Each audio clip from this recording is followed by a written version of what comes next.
இன்றைக்கி நம்ம 90s கிட்ஸோட favourite கயிறு மிட்டாயோட ரிவ்யூ தாங்க பார்க்க போகிறோம். சிலர் வந்துட்டு இதை சக்கரை மிட்டாய் அப்படின்னு கூட சொல்லுவாங்க. நான் ஸ்கூல் படிக்கும் போதெல்லாம் இந்த சாக்லேட் பார்த்திங்கன்னா கலர் கலராக ஒரு ஃபுல் லெங்த் ரோப்பில் நம்ம சுற்றுற மாதிரி இருக்கும். நாங்கள் இது என்ன பண்ணுவோம்னா சாப்பிட்றதுக்கு முன்னாடியே அந்த மிட்டாயை வாங்கி நல்லா சுற்றிட்டு அதுக்கப்புறமா அந்த கயிறு பிஞ்சதுக்கு அப்புறமா தாங்க சாப்பிடுவோம். டேஸ்ட்டு அந்த அளவுக்கு சூப்பராக இருக்கும். இப்போ வர்றது எல்லாமே கொஞ்சம் டேஸ்ட்டு கம்மியாக தாங்க இருக்குங்க.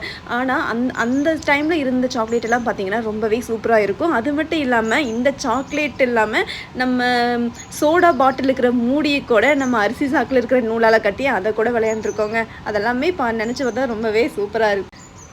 கைராவுக்கு இந்த மிட்டாய் கொஞ்சம் பிடிக்கவே இல்லைங்க. ஏன்னா அவளுக்கு கேட்பரி டெய்ரி மில்க் அந்த மாதிரிலாம் சாப்பிட்டு இந்த சாக்லேட் சாப்பிட்றதுக்கு கொஞ்சம் கஷ்டமாக தான் இருக்குது.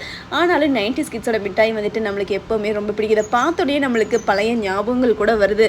ஓகே, இன்றைக்கி நேற்று நம்ம ஒரு விடுகதை கேட்டிருந்தேன். இவன் வாளுக்கு வையகமே நடுங்கும், அது என்னன்னு கேட்டிருந்தேன். அதோட ஆன்சர் என்னென்னா தேல் தாங்க. இன்றைக்கி நம்ம என்ன கேட்க போகிறோன்னா, உடம்பெல்லாம் சிகப்பு, இவன் குடுமி பச்சை, அவன் யார்? இதுதாங்க கேள்வி. கமெண்ட் பண்ணுங்கள்.